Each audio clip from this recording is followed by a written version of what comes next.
Dis avec moi, le Seigneur est grand, et ses œuvres sont merveilleuses. Alléluia. Alors nous allons aller dans le livre de Genèse, chapitre 1. On va commencer notre lecture à partir du verset 9. Genèse 1, verset 9. Dieu dit que les eaux qui sont au-dessus du ciel se rassemblent en un seul lieu, et que le sec paraisse, et cela fut ainsi. Dieu appela le sec terre, et il appela l'amas des eaux mer. Dieu vit que cela était bon. Puis Dieu dit que la terre produise de la verdure, de l'herbe portant de la sémence, des arbres fruitiers, donnant du fruit selon leur espèce, et ayant en eux leur sémence sur la terre. Et cela fut ainsi. La terre produisit de la verdure, de l'herbe portant de la sémence selon son espèce, et des arbres donnant du fruit, et ayant en eux leur sémence selon leur espèce. Dieu vit que cela était bon. Ainsi, il eut eu un soir, il eut eu un matin, ce fut le troisième jour. Amen. Tu peux t'arrêter là. Alléluia. Dis avec moi, le Seigneur agit puissamment. Le Seigneur agit puissamment. Alléluia. Alors, nous avons lu dans le livre de 1 Chronique que le peuple d'Israël ils étaient où? Ils étaient peu nombreux, la Bible dit. Alléluia. Est-ce qu'il y avait l'hiver? Est-ce qu'il y avait la neige? Qui sont ceux qui n'aiment pas la neige? Qui sont ceux qui n'aiment pas le froid? Bon, il y a de cela quelques temps, je n'aimais pas le froid. Maintenant, j'aime trop ça.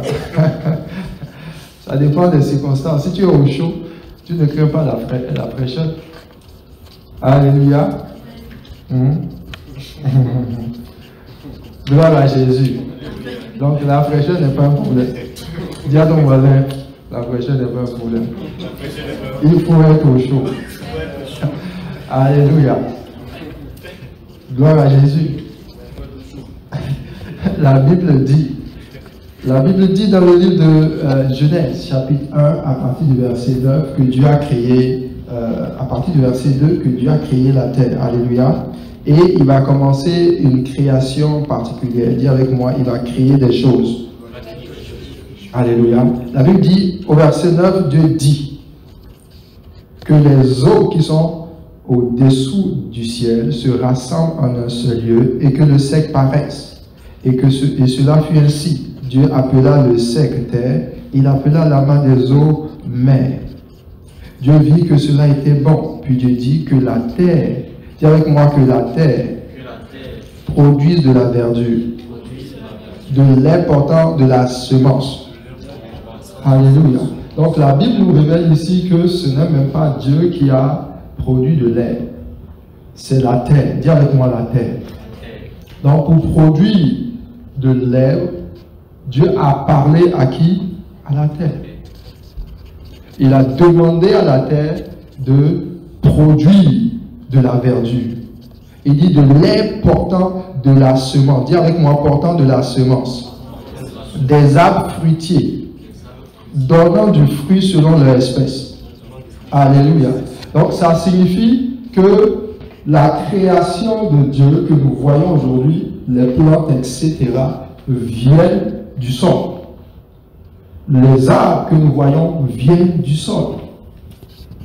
Dieu avait déjà créé ces choses, mais c'était dans la terre. Et la terre a eu la capacité de générer autant d'arbres que nous voyons. Et de la verdure. Alléluia. Cela signifie beaucoup de choses. Et ce qui est intéressant ici, ce qui va nous concerner ce soir, c'est ce qu'il dit. Il dit, des arbres fruitiers donnant du fruit selon leur espèce et ayant en eux leur semence. Dis avec moi, ayant en eux leur semence. Alléluia. Donc ici, il va révéler ce que j'appelle la clé de la multiplication. Dis avec moi la multiplication. Donc voici cette terre qui était stérile, qui n'avait rien. Et Dieu a dit de donner des arbres, de la verdure, et il n'a pas voulu que cette verdure et ces arbres-là soient seuls. Il dit que cette verdure et ces arbres-là devraient avoir en eux quoi? leur semence. Alléluia. Dis avec moi la semence dans l'arbre. Donc c'est l'arbre qui porte sa semence en elle-même, en lui-même. Donc chaque fois que l'arbre se retrouve seul au milieu d'un désert, il ne regarde pas à gauche, il ne regarde pas à droite, il ne regarde pas devant, il ne regarde pas derrière, il regarde où? En lui-même. Pas à la terre. La première fois, c'est la terre qui a produit. Mais après, qu'est-ce qu'il dit? Il dit, des arbres fruitiers donnant du fruit selon leur quoi? Espèce, et ayant où? En eux, leur semence. Est-ce que la semence est restée dans la terre? Non. La semence est dans l'arbre. La semence est dans l'arbre. Donc, Dieu dit qu'il a rendu la terre, il a peuplé la terre avec des arbres. Mais il n'a pas commencé en multipliant les arbres.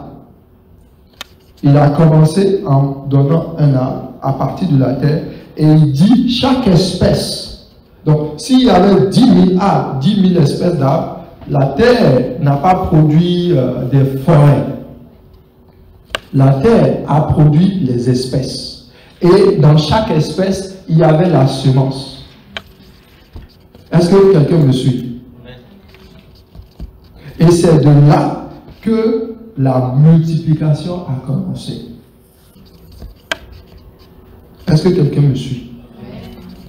Dieu ne crée pas multiple, il crée unique. Et dans cette unicité-là, il met la semence de la multiplication. Dans la Bible va nous parler de quoi? De la femme, de la veuve, qui a perdu son mari et son mari était prophète. Lorsque le prophète va venir, c'est un serviteur de Dieu, le prophète Élisée va venir, qu'est-ce que le prophète va lui dire? Il va lui dire, qu'as-tu dans ta maison? Est-ce qu'il a dit, je vais demander à Dieu de t'envoyer quelque chose? Non. Il dit, qu'as-tu déjà là? Et la femme va dire, j'ai juste une barrique, une bouteille d'huile. Il dit, amène ce que tu as. À partir de cette huile-là, Dieu a multiplié. Et c'est ça qui a donné à la femme la solution à ses problèmes. C'est la multiplication. Dis avec moi la multiplication. Et quand nous allons dans le livre de 1 Chronique 16 que nous avons lu, la Bible dit ceci. L'Éternel est notre Dieu. Ses jugements s'exercent sur toute la terre. Rappelez-vous à toujours son alliance, ses promesses pour 1000 générations, l'alliance qu'il a traitée avec Abraham et le serment qu'il a fait à Isaac. Il a érigé pour Jacob en loi, pour Israël en alliance éternelle. 10 ans. Qu'est-ce qu'il a dit?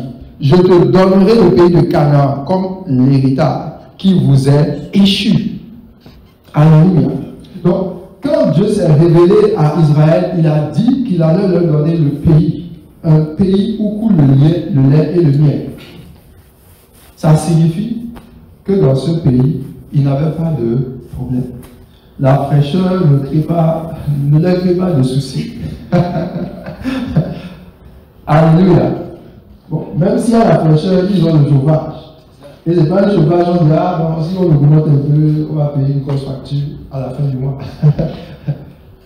Amen. Et il dit ici, je vais leur donner. Je leur donnerai le pays. Ça signifie que ce qui allait être pour eux une bénédiction, Dieu l'avait déjà préparé.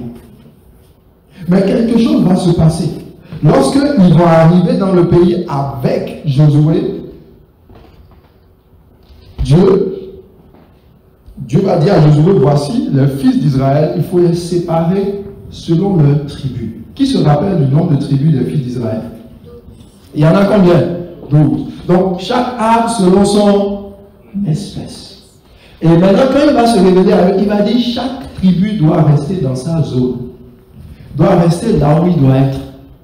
Et maintenant il dit, ce pays-là, il est trop vaste pour vous. Il dit, je ne peux pas vous le livrer en un seul jour. De peur que les bêtes des champs se multiplient contre vous. Il dit, je ne peux pas vous le donner en un seul jour. Il dit, il faut que vous vous multipliez. Alléluia. Il dit, c'est votre héritage. Il vous appartient. Mais tant que vous ne vous multipliez pas, vous ne pouvez pas le posséder.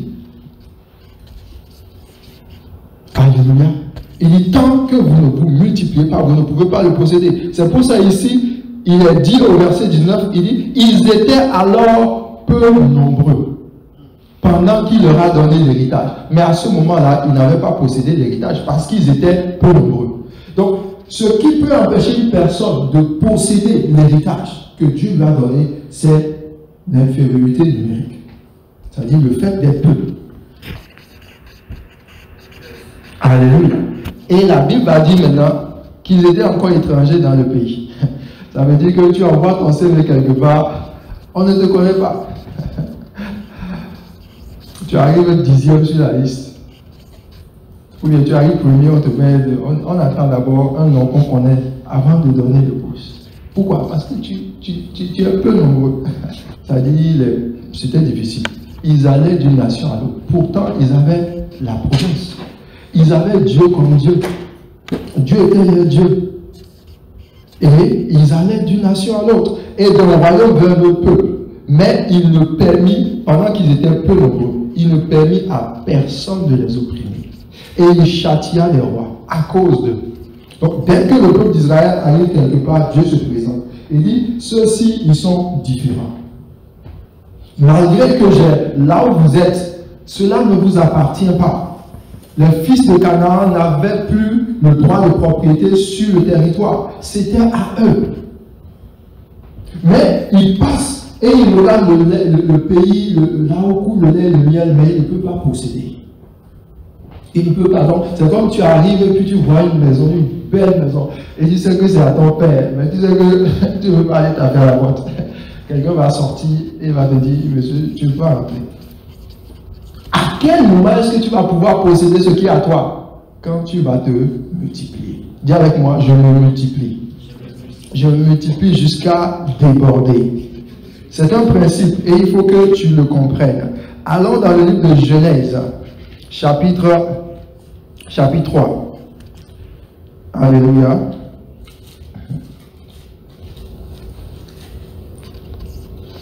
On va lire à partir du verset.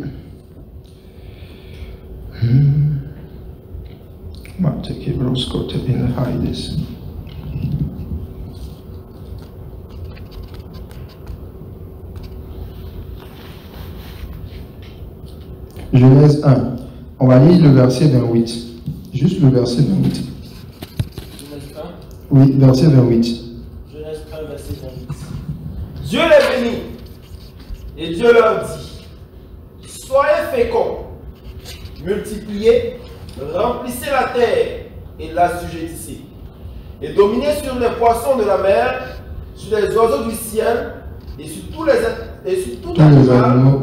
animal qui se meut sur la terre. Alléluia. Alors nous allons relire ce passage-là. On va lire ce que Dieu a dit à l'homme au commencement. Ce que Dieu a dit à Adam et à Ève.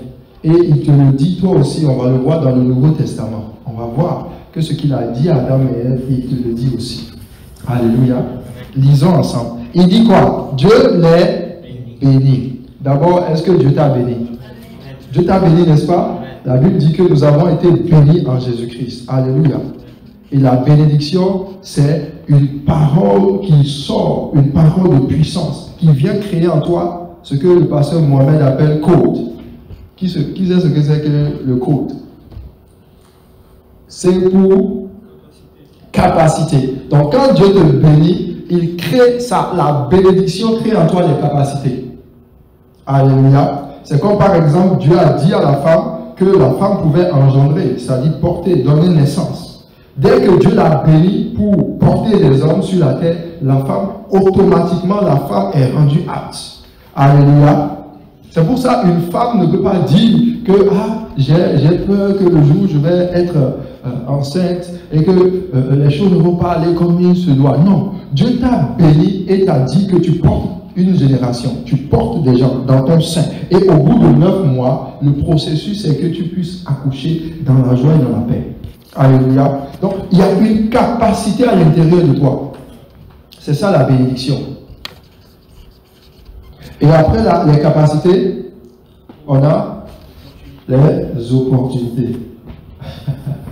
Tu peux avoir les capacités, mais si les opportunités ne se présentent pas, tu ne peux pas saisir. Tu ne peux pas être prospère. Il faut que tes capacités rencontrent des opportunités. Alléluia. Même les stars de football qu'on connaît, à un moment donné, bien qu'ils étaient talentueux, ils ont dû tomber sur une occasion. Est-ce que tout le monde est d'accord? Si vous allez vous écouter l'histoire des grands footballeurs, on va vous dire qu'à un moment donné, ils étaient en train de jouer un match et il y avait un sélectionneur de tel pays, de tel club qui était là et qui les suivait. Et on leur a donné l'opportunité d'aller sur le terrain et de démontrer leur capacité. Alléluia. Et là, dès que tu démontres tes capacités, tu dis, oh, mais ce type-là, cette personne-là, il y a quelque chose en lui.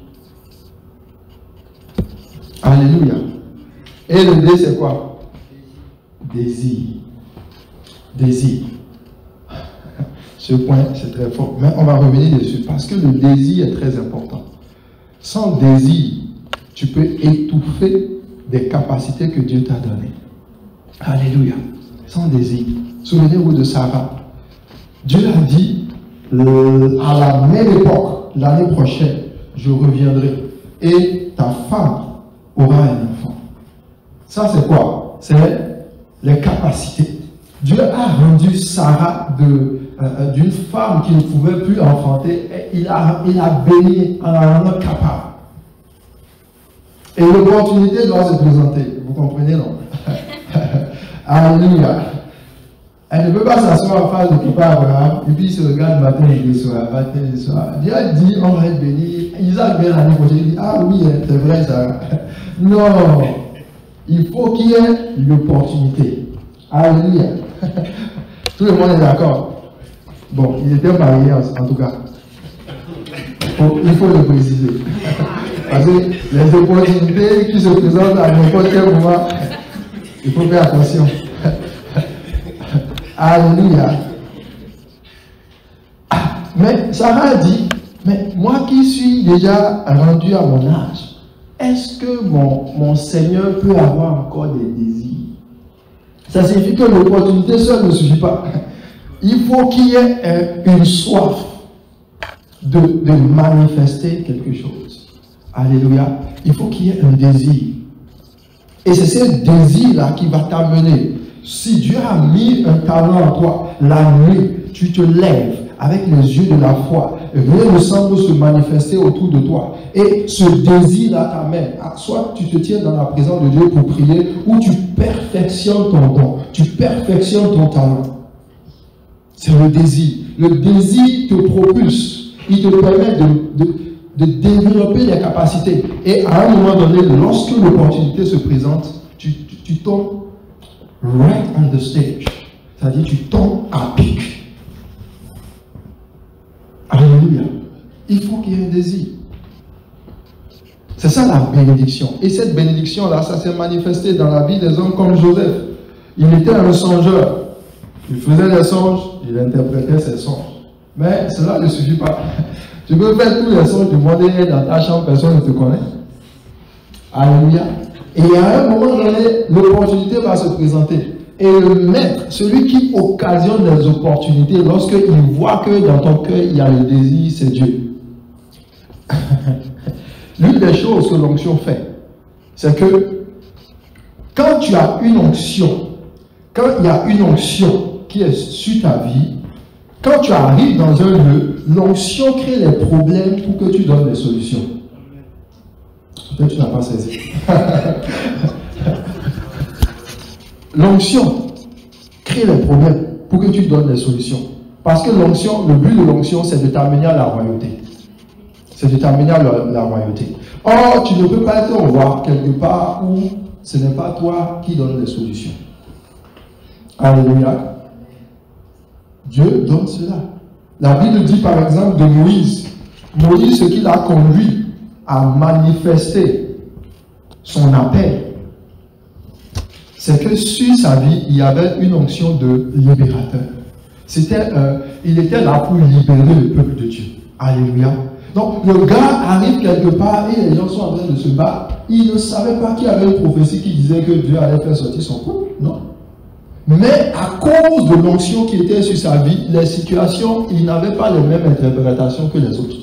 Il arrive devant deux personnes. Il dit, mais toi, pourquoi est-ce que tu es en train de m'attraper cet Israélite-là?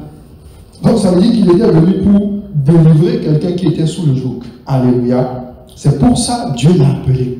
Donc il y avait dans son cœur cette disposition-là. Et il va tomber sur des circonstances comme ça. La première circonstance, ça l'a amené à s'enfuir. C'est-à-dire il a tué l'Égyptien. La deuxième, il va se retrouver devant un puits. Et il y avait les filles de qui? Jéthro, qui était face à une injustice. Et l'onction qui est sur sa vie va se manifester. La Bible dit qu'il va emprisonner les gars vont fuir. Parce qu'il était déjà équipé. Alléluia. Mais il lui manquait d'autres choses. Gloire à Jésus. Donc la bénédiction est nécessaire. Et cette bénédiction-là se manifeste dans la multiplication. Alléluia. Et la Bible dit ici, premièrement, il dit soyez féconds. Dis avec moi, soyez féconds. Tu es fécond. Tu es fécond.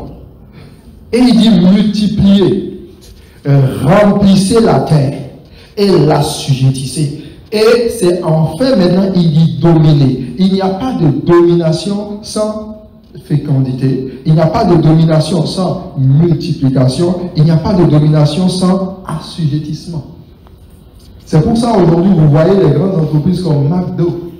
Le jour où il a eu son idée pour créer McDonald's, il ne pouvait pas dominer. Il domine dans sa chambre, lui seul. Alléluia. Mais en lui, il y avait déjà la bénédiction. qu'à un moment donné, son entreprise va valoir des milliards de dollars. Et sa postérité allait être bénie. Imaginez qu'il allait dire, bon, moi, cette idée-là, je veux la garder juste pour mon quartier. Aujourd'hui, on n'entendrait pas parler de lui. Sa postérité n'allait pas jouir de ce qu'il a fait. Mais il a compris la clé. Il a compris qu'au commencement, lorsque Dieu a créé l'homme, il lui a donné une série de choses à faire. La première chose, c'est la fécondité. Fécondité, c'est quoi? C'est engendrer quelque chose. C'est ça, être fécond. C'est engendrer quelque chose. Et après, il dit quoi? Il faut que cela soit multiplié. Si tu sais faire quelque chose, tu fais 10 ou 5. À des moments donnés, il faut que tu commences par regarder comment est-ce que tu peux faire 20, 30, 40. Alléluia. Si tu aides une personne à s'en sortir dans la vie, commence par regarder, Seigneur, donne-moi la sagesse pour que je puisse aider 10 personnes. Alléluia.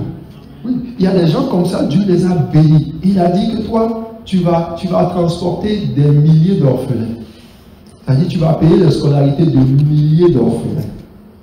Tu es là, c'est juste un seul orphelin qui va t'appeler quelque part. Ou bien on va te dire, il y a tel orphelin qui a un problème. On veut juste quelqu'un pour l'aider. Mais tu sens dans ton cœur que Dieu t'a appelé à poser de bons actes, de bonnes œuvres dans ce domaine. Ce n'est pas tout le monde. Alléluia. Ce n'est pas tout le monde. Parce que la Bible dit que chaque arbre selon son espèce, portant de la semence en lui-même. Donc, cette semence que Dieu te donne, elle est spécifique. Elle est spécifique. Et c'est justement à cause de cette spécificité-là que tu as la capacité de te multiplier et de dominer dans ton domaine. Alléluia. La Bible parle par exemple des anges. Les anges ne sont pas en compétition. La Bible dit que chaque ange court dans son couloir. Ils ont des caractéristiques propres. Et ils ne font pas la même chose. Ils sont performants dans ce pourquoi Dieu les a créés. Alléluia. Et même Lucifer, il était propre en son genre. Et toi aussi, Dieu t'a créé unique. Maintenant, est-ce que tu vas découvrir ce qu'il y a à l'intérieur de toi et tu vas multiplier? Ou bien tu vas garder ça? Tu vas garder ça. Oh, je garde ça avec moi. Je ne veux pas que ça sorte. Ou bien tu regardes un peu à gauche et à droite, tu dis, oh, il nous a marché. Hein? Alléluia. Donc il dit, soyez féconds. Et il y a certaines choses qui combattent la fécondité. Je ne veux pas les développer aujourd'hui. Alléluia. Il y a des choses qui combattent la fécondité. Il dit, multipliez, remplissez la terre et l'assujettissez et dominez. Dis avec moi, je remplis la terre. Alléluia. Est-ce que tu veux dominer? Bon, il ne s'agit pas de dominer quelqu'un. Il ne s'agit pas de dominer ton frère. Dire, ah, Dieu a dit, il faut que je domine. Donc tu arrives maintenant et puis tu parles comme si, voilà. Non, non, non. Alléluia. La domination ne l'exerce pas sur son frère. On l'exerce sur les circonstances.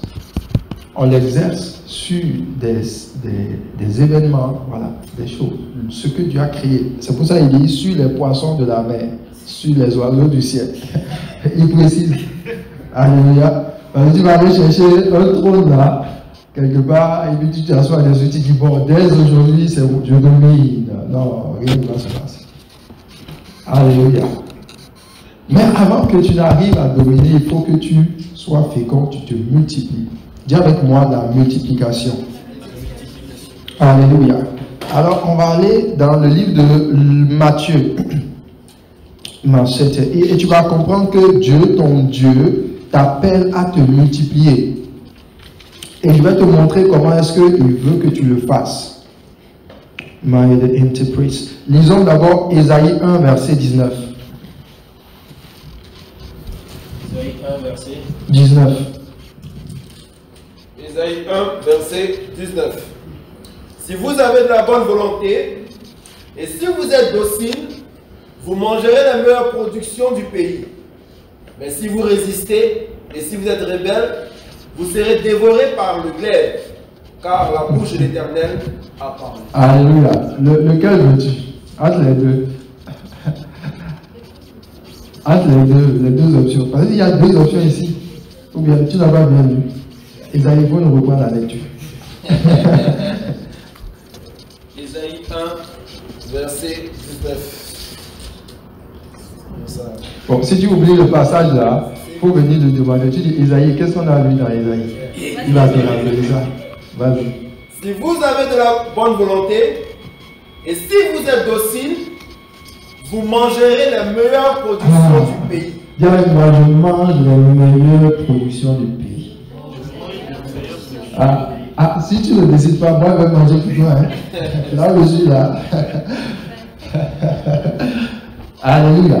Vous voyez, ce que j'aime beaucoup dans le Seigneur, c'est qu'il dit ce qui est. Alléluia. Il révèle qu'il y a des meilleurs, il y a des choses qui sont les meilleures productions du pays. Il y a des choses. Je te dis, là où nous sommes là, il y a des gens qui sont en train de manger les meilleures productions du pays.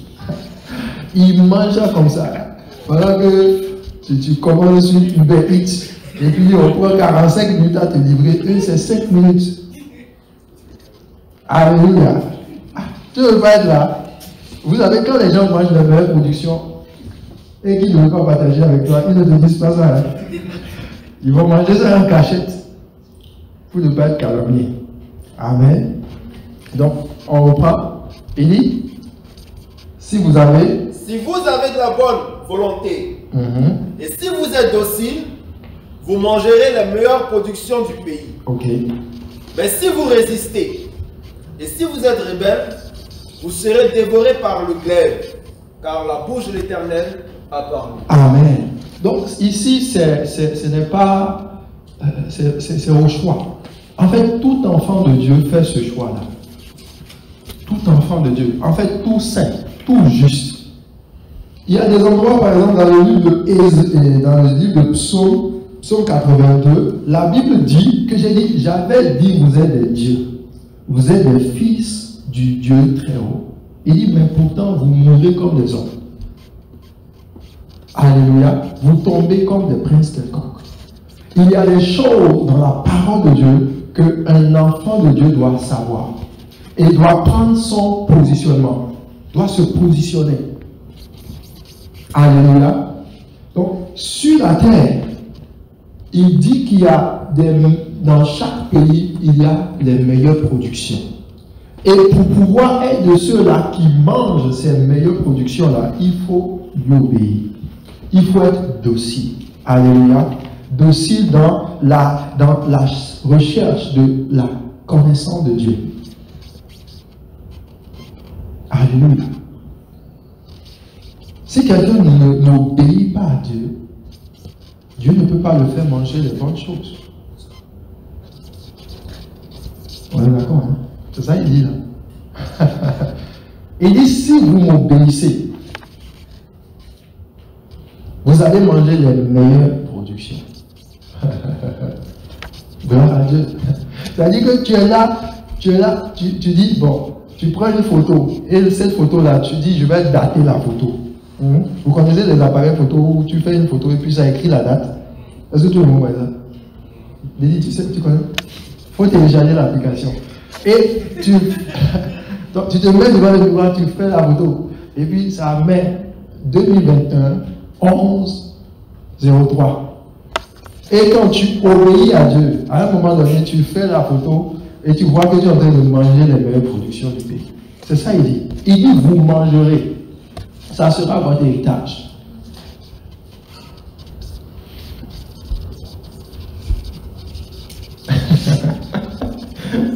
Alléluia. Je te vois manger les meilleures productions de ce pays au nom de Jésus. Tu vas manger. Donc ne t'inquiète pas. Jusqu'à ce que... ça va être trop doux.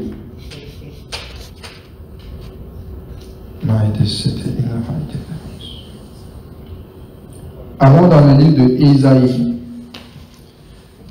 Avant Ésaïe, on va aller dans le livre de Luc.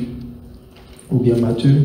Il y a le même passage dans Matthieu et dans Luc. On va lire dans le livre de Matthieu. Je vais te donner la référence. Donc Matthieu 25. À partir du verset, Matthieu 25, à partir du verset 14. Matthieu 25, verset 14. Il en sera comme d'un homme qui, partant pour un voyage, appela ses serviteurs et leur remit ses biens. Il donna 5 talents à l'un, 2 à l'autre et 1 au troisième, à chacun selon sa capacité, et il partit. Aussitôt, celui qui avait reçu. Dis avec moi aussitôt. Aussitôt. Aussitôt. Aussitôt. Donc ça veut dire tout à coup soudain. Brusquement. Ceux qui faisaient le dicté en commençant par tout à coup soudain, il n'y a plus ton bas. Alléluia. Et le cas qui s'ouvre là. Tu veux continuer? Aussitôt. Celui qui avait reçu les 5 talents s'en alla, les fit valoir, et il donna 5 autres talents. De même, celui qui avait reçu les 2 talents en gagna 2 autres. Celui qui n'en avait reçu qu'un alla faire un creux. Ah, il est fort, hein? Continue. Alla faire un creux dans la terre et cacha l'argent de son maître. Longtemps après, le maître de ses serviteurs revint. Il leur fit rendre compte. Celui qui avait reçu les 5 talents s'approcha et apportant 5 autres talents, et il dit, Seigneur, tu m'as remis 5 talents. Voici, j'en ai gagné 5 autres. Son maître lui dit, c'est bien.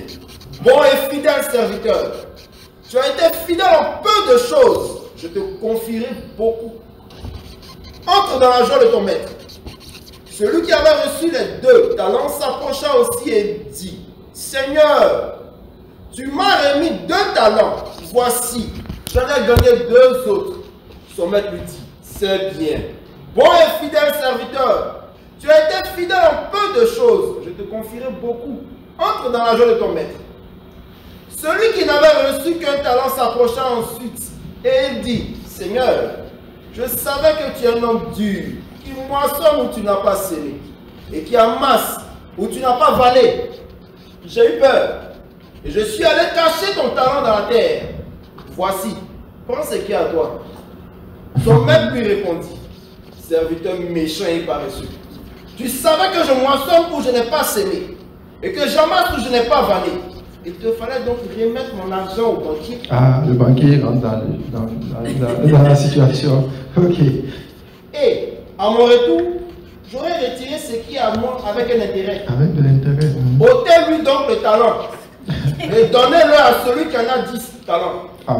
Car on donnera à celui qui en a et il sera dans l'abondance. Mais à celui qui n'a pas, on ôtera même ce qu'il a. Alléluia. Vous voyez, ce passage-là, quand on lisait, on dit, ah, mais comment est-ce que Seigneur, tu vas prendre à celui qui a beaucoup, tu vas donner encore, et puis celui qui n'a pas, tu lui prends celui-là. Est-ce qu'il n'y a pas un peu d'injustice dans l'affaire là? En fait, il en a dit, l'autre qui n'a pas, c'est un paresseux. On ne donne pas des bonnes choses aux paresseux, parce qu'ils vont gaspiller. C'est ça. Dans la version Semeur ou Second 21, il dit, vaut rien, fainéant. Il dit, le remède, je répondis, vaut rien, fainéant. Alléluia. Donc la Bible dit ici que, ici il parle du Seigneur. Il dit le Seigneur, le Maître, en partant, il est allé leur donner des talents. Et quand on parle de talent, ça fait allusion à quelque chose de prix. Amen. Donc quelque chose qui a de la valeur. Dis avec moi, le Seigneur m'a donné quelque chose qui a de la valeur. Alléluia. Tu as reçu. Dis avec moi, je suis riche. Alléluia. Un talent, si vous faites la conversion biblique, c'est beaucoup c'est des milliers de dollars. Amen. Parce qu'il y a des, non seulement il y a les talents, il y a, comment dirais-je, les cycles, etc. Il y a plusieurs autres sous-monnaies. Amen. C'est comme des lingots d'or. Vous comprenez un peu, non? Donc, le maître, en partant, il a comme investi sur ses serviteurs. C'est-à-dire que quand les serviteurs, dès que le maître partait comme ça, il a ouvert son bon trésor et il leur a donné des choses de prix. C'est de ça qu'il parle ici. Il dit qu'il avait plusieurs serviteurs et il leur confia l'administration de ses biens. Alléluia. Dis avec moi, Dieu ordonne que je me multiplie. Alléluia, c'est ça, c'est de ça qu'il parle ici. Il dit, il leur remit l'un 5 lingots. Oh, ça j'aime beaucoup la version Semeur. 5 lingots. À un autre 2 et un troisième un seul, en tenant compte de leur capacité personnelle de chacun.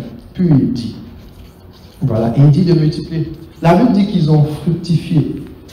Donc ça fait allusion à quelqu'un qui est dans la pensée de voir les choses croître autour de lui. Alléluia. Tu dois développer la mentalité de la croissance. Et c'est pour ça que je t'ai montré que dès la jeunesse, ce que Dieu a fait, à partir des arbres qui sont une création primaire, Dieu a déjà programmé dans cette création-là la multiplication. S'il n'y avait pas de multiplication, on n'aurait pas suffisamment d'orange. Tu aimes le jus d'orange, non? Ça vient de la multiplication.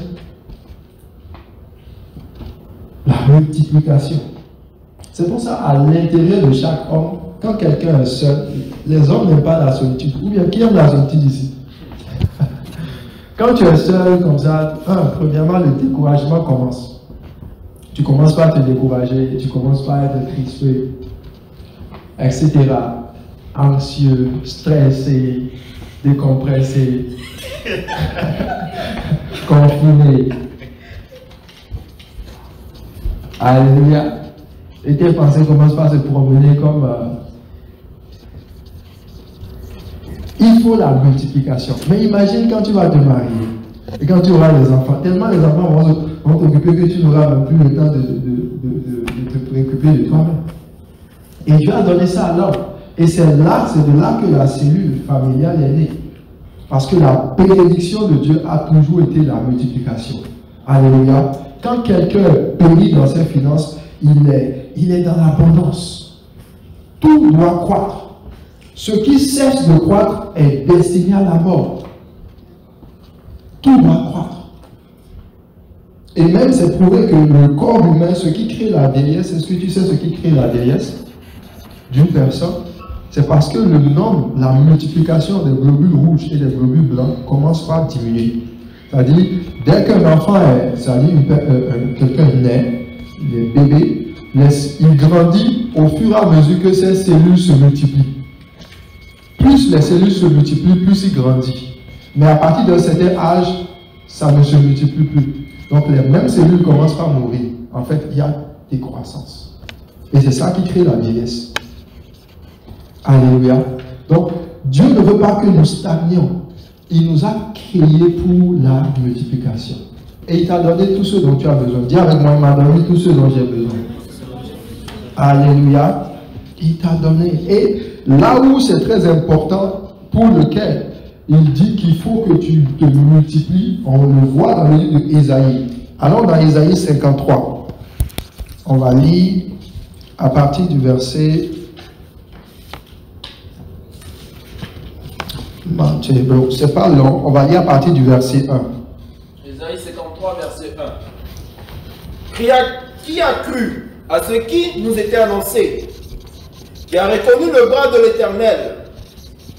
Il s'est élevé devant lui comme une faible plante, comme un rejeton qui sort d'une tête desséchée. Il n'avait ni beauté, ni éclat pour attirer nos regards, et son aspect n'avait rien pour nous plaire.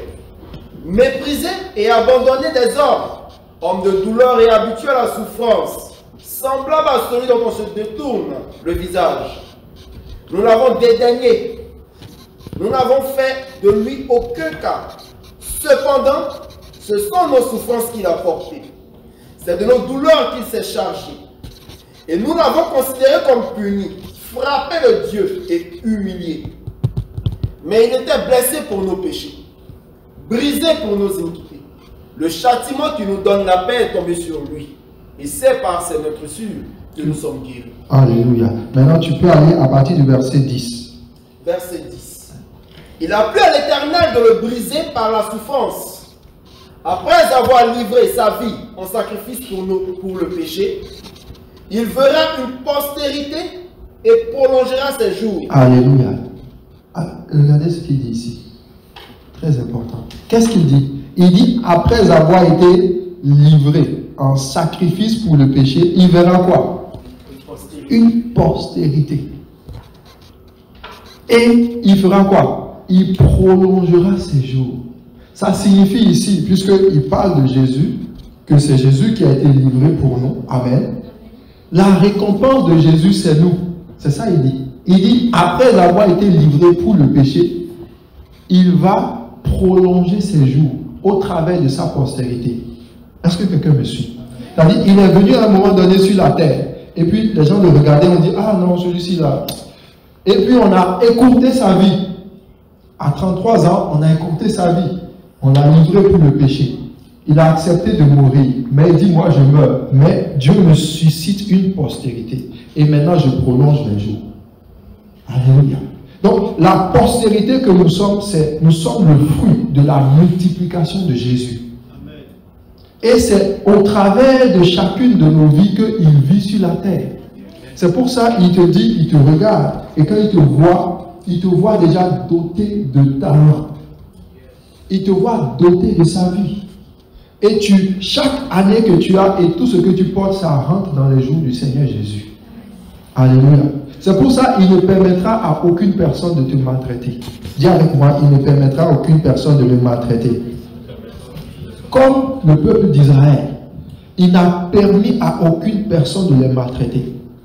Et à combien plus forte raison toi, qui est sa postérité.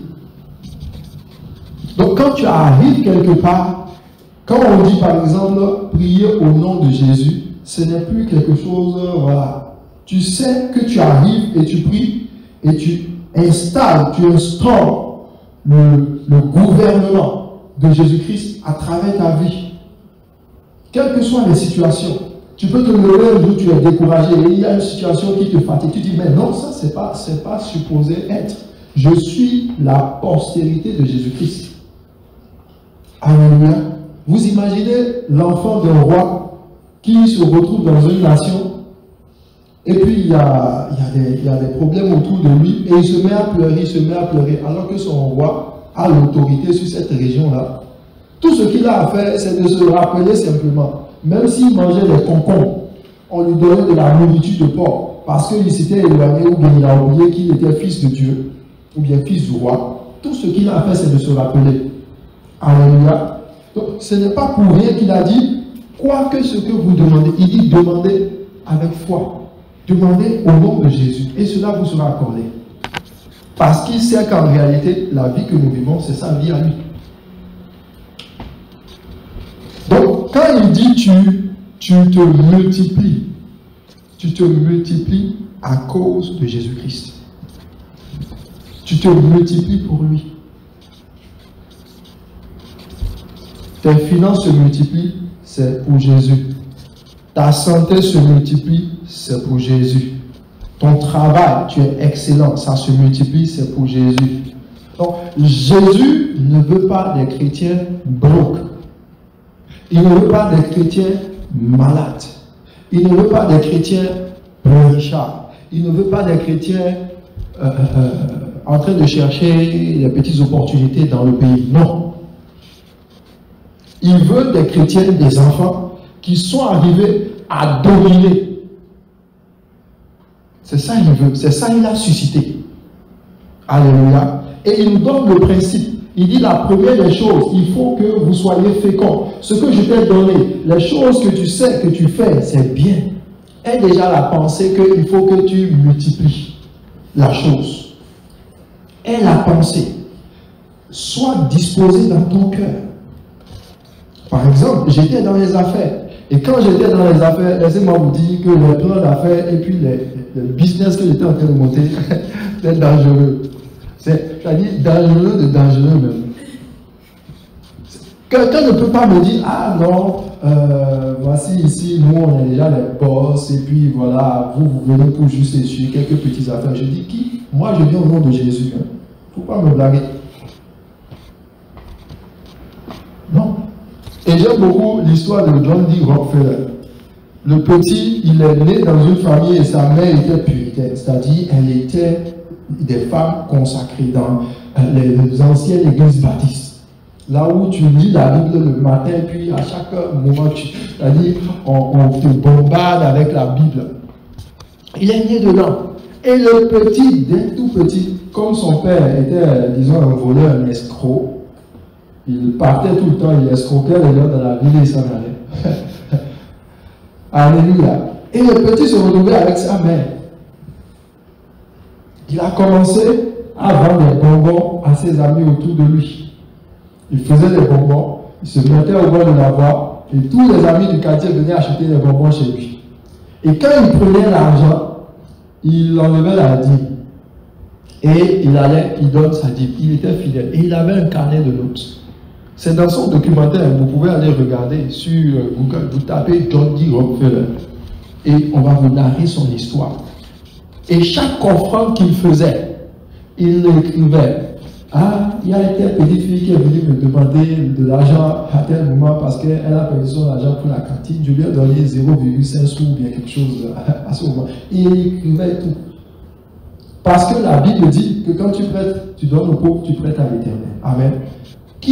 À qui est-ce qu'on peut prêter et il ne va pas te rendre? Ça veut dire que si tu prêtes à Dieu, si Dieu ne te rend pas, ça veut dire que Dieu est un voleur. Oui.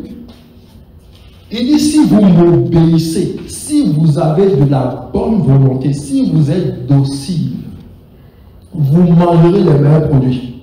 Ça peut prendre 2 jours, ça peut prendre, pour certaines personnes, ça va prendre 1 mois. Je t'assure tout. S'il faut que Dieu aille faire descendre quelqu'un qui est sur son poste, dans une entreprise, dans cette ville, il va le faire descendre. Et il va te promouvoir. Parce que tu lui as été obéissant et le temps est venu pour toi de consommer le meilleur.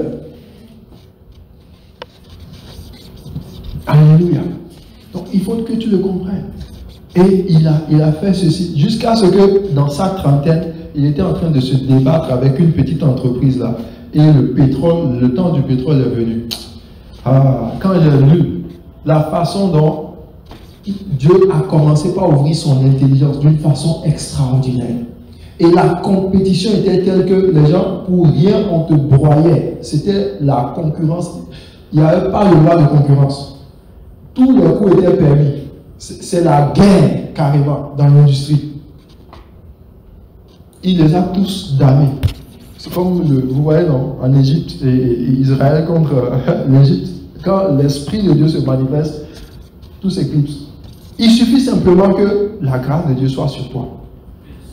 tes capacités qui étaient faibles, toi-même tu ne te reconnaissais pas. Il dit si tu m'obéis, tu es docile, moi je vais te faire manger. C'est pas toi-même, c'est pas toi-même, c'est pas toi.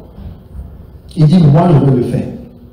Et c'est pour ça j'aime Dieu quand il dit dans sa parole, il dit ce n'est ni pas la force. Ça dit que si toi-même tu étais capable de t'amener là, tu vas dire non, c'est pas ma propre force. Donc plus tu te sens incapable, plus tu sens que tu es bloqué, plus tu sens qu'il n'y a rien entre tes mains, plus tu dois savoir que Dieu t'a prédisposé à posséder. Plus tu es dans le trou, plus tu es sûr que Dieu est sûr que s'il te promeut, tu ne vas pas dire non, c'est parce que j'ai bien étudié à l'Université du Québec à Chicoutimi. Et puis il y a eu des opportunités, voilà. Et là, c'est ça, on a souvent des chrétiens, Dieu leur donne des occasions, ils ne peuvent même pas venir devant ici pour témoigner. Parce que le gars, il pense que c'est lui-même qui a obtenu la chose. Dieu ne tire aucune gloire de ça. Alléluia. Dis avec moi, je suis la postérité de Christ. Et au travers de moi, il prolonge ses jours sur la terre. Alléluia. Et nous allons voir une clé de la multiplication. Comment tu le fais de façon pratique chaque jour. C'est vrai qu'il a parlé de l'obéissance. Ça inclut beaucoup de choses. Et nous allons développer au fur et à mesure parce qu'il y a certaines lois, certains principes que tu dois connaître et tu dois mettre en application. Mais on va aller dans le livre de Genèse, chapitre 1, qu'on a lu, et on va voir un aspect très important. Et tu vas te multiplier de façon, c'est facile. Alléluia. Est-ce que la semence ou bien l'arbre qui est là et qui a la semence en elle-même, l'arbre en lui-même, est-ce que l'arbre fait des efforts pour se reproduire? Non. Il faut que l'arbre travaille avec sa semence, laisse sa semence aller en terre, ok? Et puis, dans quelques temps, il va voir un autre arbre de son espèce. Amen. Quand on a l'oranger, on va vers le fruit, on prend le fruit. Quand tu as fini de consommer le fruit, il y a les semences. Et tu le jettes à terre et tu es sûr que dans quelques jours, dans quelques mois, selon la qualité ou le type d'arbre, ça va porter. Amen. Et cela nous enseigne aussi que ce n'est pas tout le monde, le progrès ou la façon dont chaque personne porte son fruit, ce n'est pas toujours, c'est pas la même. Voilà, c'est pas le même âge, c'est pas le même temps. Le maïs, par exemple, au bout de 3 mois, on a, si vous semez le maïs, vous pouvez manger du maïs. Alléluia. Donc il y a des chrétiens de type maïs. Voilà, le truc porte vite, vite, vite. Il y a d'autres qui sont de type quoi? Baobab, manguier ou bien EVA. Alléluia. Donc quand ils mettent leur semence là, ils attendent, les oiseaux du ciel passent par là d'abord. Alléluia. Et c'est après beaucoup, mais Dieu fait grâce. Amen. Chaque arbre produit son fruit. Mais il ne faut pas maintenant dire, ah non, moi, comme je ne vois pas les choses sortir là, c'est sûr que je suis un arbre qui porte beaucoup, qui porte du fruit et ça dure. Amen. Dieu veut que tu portes du fruit. Amen. On va lire à partir du verset 14. Donc on s'était arrêté au verset 13. On continue à partir du verset 14. Tu peux. Dieu dit, il y a des luminaires dans l'étendue du ciel pour séparer le jour d'avec la nuit. Que ce soit des signes pour marquer les époques, les jours et les années, et qu'ils servent de luminaire dans l'étendue du ciel pour éclairer la terre. Et cela fut ainsi. Dieu fit les 2 grands luminaires, le plus grand luminaire pour présider au jour, et le plus petit luminaire pour présider à la nuit. Il fit aussi les étoiles. Dieu les plaça dans l'étendue du ciel pour éclairer la terre, pour présider au jour et à la nuit, et pour séparer la lumière d'avec les ténèbres. Dieu vit que cela était bon. Ainsi, il y eut un soir et il y eut un matin. Ce fut le 4e jour. Super. Continue. Dieu dit que les eaux produisent en abondance des animaux vivants. Ah, un instant. Qu'est-ce qu'il a dit? Que quoi?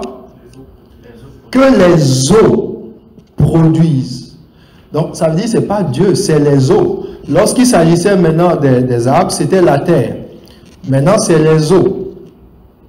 Donc, on regarde maintenant la source, l'origine des choses. Alléluia. Ok, que les eaux produisent. Là, la multiplication va se manifester. On y va. Et que les oiseaux volent sur la terre vers l'étendue du ciel. Dieu créa les grands poissons et tous les animaux vivants qui se meuvent. Et que les eaux produisirent en abondance selon leur espèce. Il créa aussi tout oiseau ailé selon son espèce. Dieu vit que cela était bon. Dieu les bénit en disant, soyez féconds, multipliez et remplissez les eaux des mers, et que les oiseaux multiplient sur la terre. Alléluia. Donc on voit déjà ici que même les oiseaux, etc., Dieu va les bénir. Il va les dire de se multiplier, amen, et de remplir. Mais il ne va pas dire de dominer. Alléluia. Il n'a pas dit d'assujettir. C'est seulement à l'homme. Il va donner 3 caractéristiques aux animaux, etc. Mais c'est à l'homme qui va donner l'assujettissement et la domination. Alléluia. Dis avec moi, j'ai 2 choses que les animaux n'ont pas. Je peux assujettir et je peux dominer. Ok, on y va. Ainsi, il y eut un soir et il y eut un matin. Ce fut le 5e jour. Dieu dit que la terre produise des animaux vivants selon leur espèce, du bétail, des reptiles. Donc, les animaux sont sortis d'où? De la terre. Lisons. Deuxième. Produisent des animaux. Donc, les animaux que nous avons sont sortis de la terre. Produisent des animaux vivants selon leur espèce. Donc, même tu vois l'éléphant, aussi grand, majestueux qu'il est, il est sorti de la terre. Le lion, etc. Tout ce que vous voyez comme animal est sorti de la terre. Le chimpanzé est sorti de la terre. Alléluia, le gorille est sorti de la terre. Ok, on y va. Des reptiles et des animaux terrestres selon leur espèce. Et cela fut ainsi. Je fis les animaux de la terre selon leur espèce, le bétail selon son espèce, et tous les reptiles de la terre selon leur espèce. Je vis que cela était bon. Puis j'ai dit, faisons l'homme à notre image. Alléluia. Gloire à Dieu. Est-ce que tu peux dire gloire à Dieu? Amen. Donc quand il a s'agi de l'homme, qu'est-ce que Dieu a dit? Faisons l'homme à notre image. Dieu a parlé à qui? À lui-même. Quand il voulait créer les animaux, il a parlé à la terre. Quand il voulait créer les arbres, etc., il a parlé à la terre. Les êtres qui sont dans l'eau, il a parlé à l'eau. Et maintenant, quand il a s'agi de créer l'homme, il dit, il s'est parlé à lui-même. Alléluia. Il s'est parlé à lui-même. Donc, pour se multiplier, pour donner la race humaine, il a parlé à lui-même. Or, la Bible dit que Dieu nous a créés à son image et à sa ressemblance. Nous sommes cet être-là, unique, qui fonctionne comme Dieu. Ça dit que les résultats que nous avons ou que nous voulons avoir, nous les avons en fonction de notre capacité à faire comme Dieu. Je ne sais pas si vous me suivez. Il dit, créons l'homme à notre image et à notre ressemblance. C'est-à-dire, il va nous ressembler, ok? Et je vous ai dit ici au culte dernier que, en réalité, Dieu a plusieurs êtres dans les corps célestes. Les anges aussi sont des êtres, etc. Mais le fait d'avoir 2 yeux, 2 mains, etc., c'est exactement la forme de Jésus. C'est la forme du Saint-Esprit. Alléluia. Dieu, c'est sa forme. Donc, nous lui ressemblons. C'est pour ça que la race humaine est une race spéciale. Dieu nous a fait avec amour. Parce que le Christ lui-même allait venir habiter dans un corps comme le nôtre. Alléluia. Donc, ton corps déjà était à la création façonné par Dieu pour être parfaitement comme il le voulait. Pour habiter dedans. Pour que son esprit habite dedans. Donc, même quand tu vois le Saint-Esprit, il est comme toi. Il est comme cela. Ça, c'est à notre image. Maintenant, quand il utilise le mot à notre ressemblance, il dit faisons de lui pour qu'il fasse comme nous. Alléluia. Qu'il fonctionne comme nous. Et c'est là, les gens de l'Ancien Testament ne pouvaient pas suivre Dieu. Lorsque Dieu leur donnait ses lois, il leur donnait ses ordonnances, c'était des choses qui devaient leur donner la vie. Mais eux, ils essayaient d'obéir de façon systématique. C'est-à-dire qu'ils disaient, ah, il faut faire ceci, c'est difficile. Parce qu'ils n'étaient pas de sa nature. Alléluia. Leur esprit n'était pas vivifié, ce n'était pas un esprit vivant. Mais nous, dans le Nouveau Testament, la grâce que nous avons, c'est que tout ce que Dieu dit, et Dieu dit de faire, nous avons la capacité de le faire. Sans dire que nous sommes en train de lui obéir, nous faisons juste comme si nous vivons de la même façon qu'il est. Donc quand il dit par exemple, soyez saints, comme je suis saint, nous ne essayons pas d'être saints. Nous disons c'est notre nature et nous vivons la sainteté. Et automatiquement, cette nature-là, qui est la ressemblance de Dieu, le fruit commence par se manifester. Alléluia. Donc, il y a une différence entre l'Ancien Testament et le Nouveau. Dans l'Ancien Testament, on obéit à Dieu. Dans le Nouveau Testament, on est comme Dieu.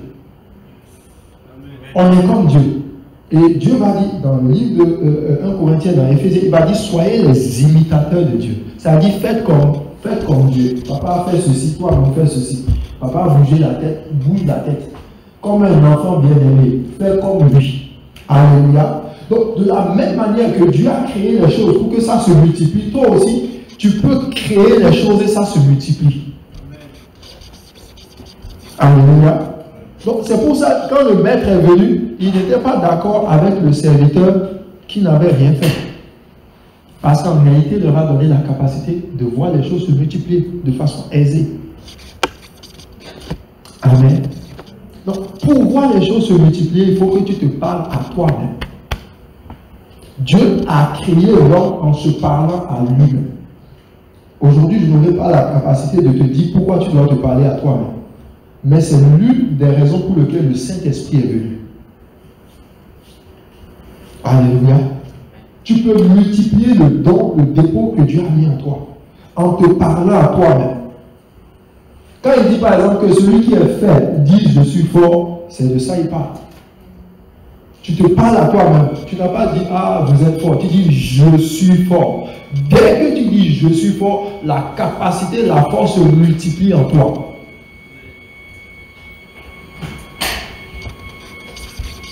Alléluia. Dès que tu dis je suis fort, la capacité se multiplie en toi. Donc, Dieu ne prend pas plaisir à un de ses enfants qui parle tout le temps faiblesse, manque, fatigue, incapacité. Non, ça c'est de la chair. Ça dit tu es en train de décrire ce que tu vois. Or, tu n'es pas en train d'activer la multiplication. Tu es en train de décrire les circonstances. Donc, tu parles.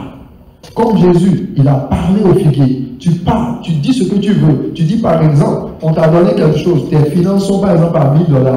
J'ai toujours dit aux gens ici, j'ai dit, le jour que tu as envie de quitter $1000 et d'avoir $100 000, tu n'as pas dit quelle entreprise je vais aller chercher. Non, tu dis au nom de Jésus-Christ, mes revenus passent à $100 000.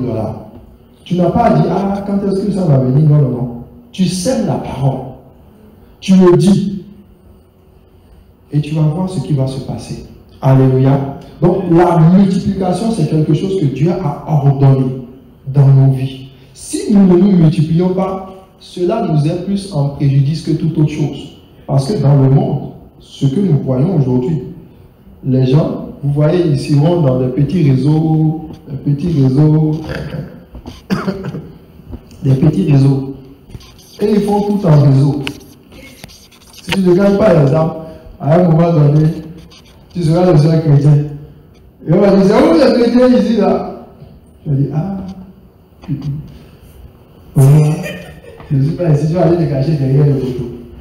Mais imagine que le maire de Saguenay, il soit enfant de Dieu. Imagine. Alléluia. Imagine si celui qui a Provigo, il soit chrétien, il vient à l'église. Je ne dis pas que je dis, ah Seigneur, peut me dire les dirigeants, non, c'est pas de ça il s'agit. Il dit, Christ doit se manifester, Christ doit se déployer. Et il se déploie au travers de ses enfants. Alléluia. Parce qu'en toi déjà, il y a un certain nombre de personnes qui doivent venir à Christ. Il y a déjà des semences à l'intérieur de toi. Tu peux engendrer des gens dans la prière. Alléluia. C'est comme ça on se multiplie. On se multiplie. Et quand tu te retrouves devant le Seigneur un jour, quand tu regardes derrière, tu vois des gens comme ça. Tu regardes derrière, tu vois des gens comme ça. Et le Seigneur dit, waouh, tu t'es multiplié. Tu t'es multiplié.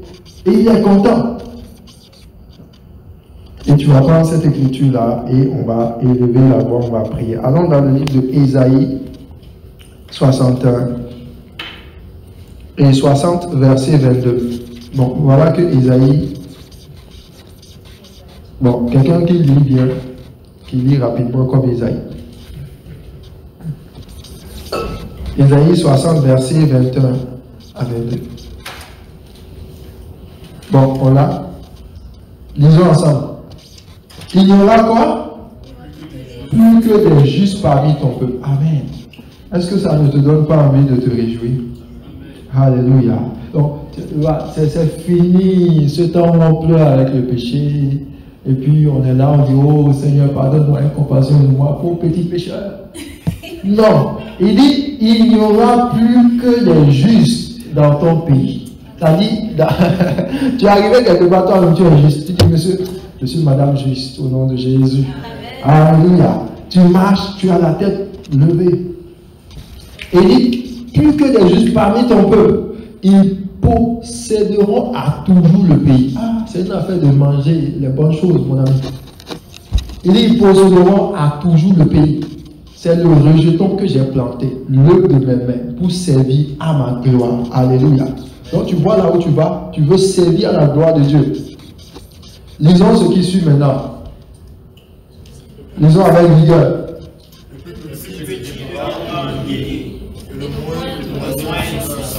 Alléluia. Donc il dit le plus petit, c'est 1 millier minimum.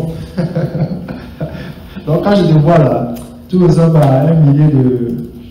Je t'envoie pour commencer une église là. D'ici un an, on a 1000 personnes.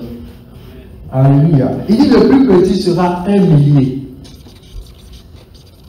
Et le moins, une nation puissante. C'est-à-dire que le jour de cet camp, on va être avec le Seigneur. On va dire, ah, ange, Daniel, Nyali. On dit, vous voyez la côte est de Montréal, ou bien tel endroit, c'est lui qui est. Tout ce qui peut là, c'est. Alléluia. On va dire, bon, telle rue là, c'est. Ou bien cette petit quartier là. Bien là, c'est une maison seulement, ils vont avoir. Je dis, oh, je serai dans la joie, mais maison là, c'est trop petit, mon ami. On dit, ils vont posséder le pays. Ceux qui possèdent le pays, c'est ceux qui se sont étendus. Alléluia. C'est pour ça qu'il dit, allez, faites de toutes les nations des disciples. On ne joue pas avec ça. Alléluia. Il faut te décider, parce que comme je viens de te révéler, la clé de la multiplication, c'est toi-même qui choisis. C'est toi qui choisis. La Bible dit, celui qui a pris cette talent aussitôt, j'aime trop ça, aïe, aïe, aïe, aïe, aïe. Aussitôt, il a mis la tangente et il a commencé par travailler lui-même. Il a fructifié et le jour où il est venu, il s'est retrouvé devant le Seigneur. Alléluia. Et la clé de la multiplication, elle est simple. Tu as le dépôt en toi, le désir. Dieu t'a béni, donc tu as les capacités, tu as les opportunités autour de toi, tu désires. Et maintenant, tu commences par parler. Tu peux te retrouver là. Dieu ne t'a pas dit que tu vas devenir évangéliste, mais tu dis au nom de Jésus, au travers de ma vie, des milliers de personnes viennent à Jésus. Au travers de ma vie, tu vas te retrouver à travers toi seul, tu seras en train de chanter. Juste chanter comme ça, les gens vont venir à l'église. Les gens vont donner leur vie à Jésus. Mais en réalité, c'est lorsque tu chantais à l'accueil, ils ont été convaincus de péché. Alléluia. Oui. Ils ont été convaincus. Ou bien l'atmosphère était tellement... tu as prié quoi. Et tu as parlé sur toi-même. Que les gens sont venus. Et puis ils étaient contents. Ils sont dans l'église. Ils donnent leur vie à Jésus. Alléluia. Donc, choisis de te multiplier. Choisis de te multiplier. Si je n'avais pas choisi de me multiplier, je ne serais pas ici. Je serais quelque part au Bahamas, en train de savourer un bon cocktail, banane. Alléluia. Allez, devant nous, on va prier. On va élever la voix. Donc, il faut dire à ton voisin, ne fuis pas les endroits où tu vas te multiplier. Parce qu'il y a des sols qui sont favorables, il y a des sols qui ne sont pas favorables. Il y a des lieux, il y a des environnements qui te prédisposent à te multiplier. Tu vas voir, tu pries, dis Seigneur, aide-moi. Peut-être que je donne des excuses pour lesquelles je suis tout le temps content d'être seul. Mais comme le dit le pasteur Mohamed Sanogo, il dit maudis la raison qui t'empêche de te multiplier. Alléluia. Tu vas maudire ça. Tu vas maudire jusqu'à ce que ça rentre dans tes pensées, ça rentre dans ta conscience. Parce que tu ne fais pas ces choses pour ton voisin. Tu ne fais pas ça pour ton voisin.